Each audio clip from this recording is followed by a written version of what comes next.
La mayoría del trabajo de la mente humana se divide en tres funciones: ver el mundo, entender a otras mentes que la rodean y entenderse a sí misma. Pero el último trabajo es de seguro el más difícil. Son pues los territorios en donde la ciencia tradicional decidió poner el pie.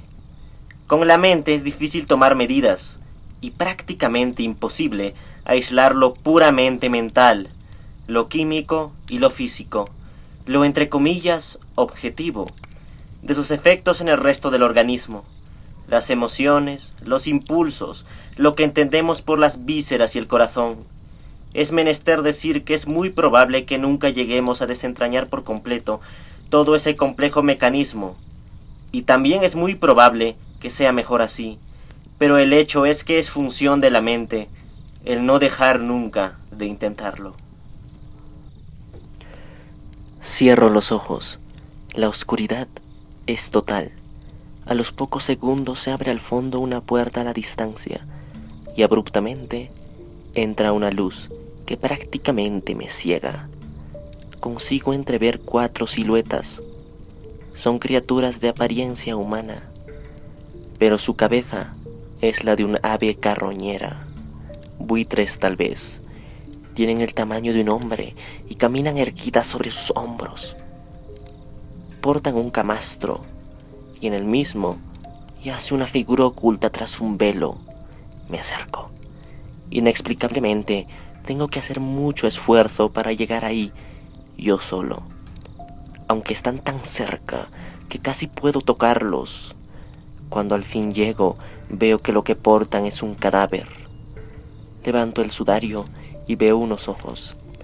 Entonces el cuerpo se esfuma ante mi vista, pero me urge saber de quién son esos ojos, pero no consigo recordarlos. Se escucha un ruido detrás mío. Me giro y veo una cama. Es la cama de mi madre. Ella está ahí muerta. Sin duda alguna este fue un sueño tétrico, es decir, que inspira la muerte y que escucharlo provoca angustia. Sigmund Freud tenía 7 u 8 años cuando lo soñó. Él ya de mayor lo recordaba, ya que creía que él mismo poseía un mensaje oculto que hasta ese entonces no podía arguir cuál era. Freud creía que los sueños contenían mensajes y que se soñaba para algo cuyo propósito no entendía por el momento. Charlaba con su esposa Marta en una rutinaria caminata en el parque. Él pensaba que el único modo de sanar la angustia era entrar en la misma. Hablaremos hoy pues de Sigmund Freud, el doctor de los sueños. En junio de 1882, Joseph Breuer, el que se convertiría en su maestro y el mentor de Freud, lo hizo llamar a su despacho. Tanto Sigmund como él ejercían en Viena como médicos y trataban a pacientes con dolencias eminentemente neuróticas, pero ese día, a la consulta de Joseph, llegó una paciente muy especial. Un caso que cambiaría el curso de la psicología en sus vidas. Su nombre era Berta Pappenheim. Su diagnóstico, para ese entonces, era histeria. Para ese entonces también es menester decir que a la mayoría de mujeres se les diagnosticaba con histeria, aunque éstas tuvieran cualquier tipo de trastorno mental entre los 15 y los 99 años. Era lo idóneo en ese entonces. Hoy en día sería otra historia, ya que la comunidad médica tendría tantas patologías para elegir que la histeria sería vista de manera paupérrima. La paciente presentaba parálisis en el brazo y pierna derecha, hidrofobia y dificultades en el lenguaje. Aún así, para el tiempo no se podía diagnosticar de forma certera lo que podía sufrir Berta. Los síntomas aparecieron después de la muerte de su padre. Algo interesante a destacar es que cuando relataba hechos dolorosos, parecía aliviarse lacónicamente. Berta veía en Sigmund una figura paterna, lo más seguro, la que ella perdió. Así que su colega y mentor Joseph Breuer dejó en manos de Freud a tan estrafalaria paciente. Entonces Freud con un ahínco no antes visto, investigó por su propia cuenta y estudió de forma metódica el caso de Berta. Sigmund hizo tumbar en su camilla personal a Marta, su esposa, ya que le quería averiguar algo y necesitaba su ayuda. Entonces Freud le pidió que hablara de lo que se le ocurriera, sin pensar ni tampoco seleccionar. Acto seguido, le pidió también que se olvidara que él estaba ahí y que no importaba que lo que dijera tuviera mucho sentido. Entonces Marta empezó a relatar. Marta era una niña. Estaba en la casa de su abuelo y aún recordaba el olor de los muebles. Todos estaban sentados en la mesa de la cocina. También recordaba a su hermana Mina, de pequeña, casi un bebé. Ella no paraba de llorar. Al unísono las dos hicieron el mismo gesto. Tenían hambre. Lo malo es que su abuelo no dejaba que ellas comieran hasta que llegara su padre. Una de las criadas estaba pelando frijoles. Y cuando su abuelo sale, no las da de comer. La criada, pero a escondidas. Están crudas y agrias, y no las tenemos que comer rápido para que mi abuelo no las vea. Él es un hombre severo y de carácter estólido, que no perdonaba las desobediencias. Mi padre se tarda más de lo normal en llegar, dice Marta, y cuando éste finalmente lo hace, me duele el estómago por haberme tragado tantos de esos frijoles crudos, y para más INRI, me hace comer todo el estofado. Ese plato llevaba frijoles, pero cocinados. Claro, entonces, toda la tarde tuve dolor de estómago. Marta suspira y acaba la historia. En aquellos años comenzaba algo grande. Era como un dínamo que empezaba a marchar, inducido por su propio movimiento, y que además no puede parar. Breuer y Freud se percataron de que dentro de la mente había varias mentes, varias instancias. Una de ellas es el inconsciente, por ejemplo. Para ese entonces se pensaba que detrás de los síntomas histéricos había un recuerdo reprimido, pero Freud comenzaba a sospechar que tales recuerdos no tenían que ser literales o incluso reales.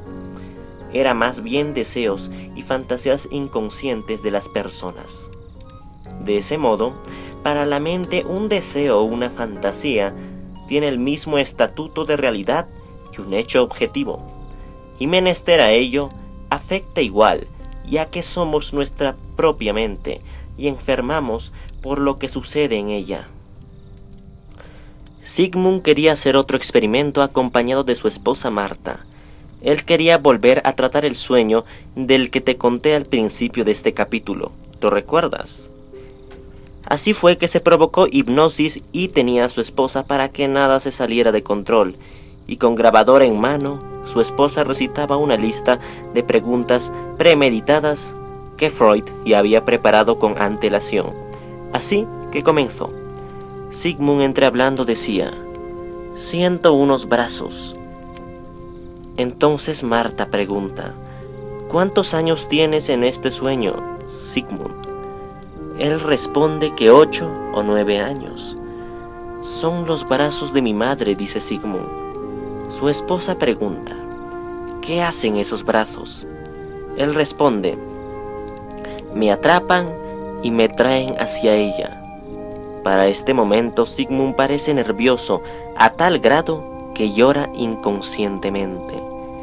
Y una vez acabada ya esa límbica visión, Marta lo despierta. Entonces, cuando Sigmund revisa la grabación, saca la conclusión de que el trauma sigue ahí, ya que no se enfrentó a él. Decía que dejar el trauma a la luz era la única forma de superarlo. Entonces, al hacer consciente lo que era inconsciente, se deshace del hechizo. Lo que vemos de la mente es solo la punta del iceberg. La parte más pequeña, es decir, aquella masa de hielo que lo sustenta, es materia desconocida por la ciencia. Solo necesitamos llegar a ella y luego desvanecerla, como un exorcismo de nuestros propios demonios. Sin embargo, los rumbos ideológicos de Breuer empezaban a ir mucho de los de Freud. Antes de publicar su libro Estudios sobre la histeria, sus teorías y sus métodos empezaron a escandalizar a la comunidad científica. Sigmund entonces planteó un método que se usa hasta el día de hoy: escuchar y dejar que el paciente hable. Sus teorías escandalizan, ya que hasta ahora nadie antes las había escuchado o probado. Entonces, por diferencias, Sigmund Freud y Breuer se separaron. La emancipación del Dr. Joseph Breuer era inevitable, escribió Sigmund. Mis teorías me hicieron llevar incluso a un apoteósico siglo XX. El hecho fue que las discrepancias entre Freud y la comunidad científica hicieron que su carrera se derrumbara.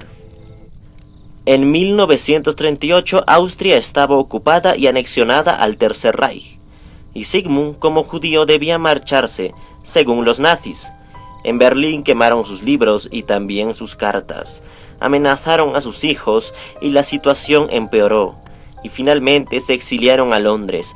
Su vida cambió y con ello el mundo mutó, y a Sigmund Freud solo le quedaba esperar la muerte. Un cáncer de boca es el disfraz que la muerte escogió para cogerlo.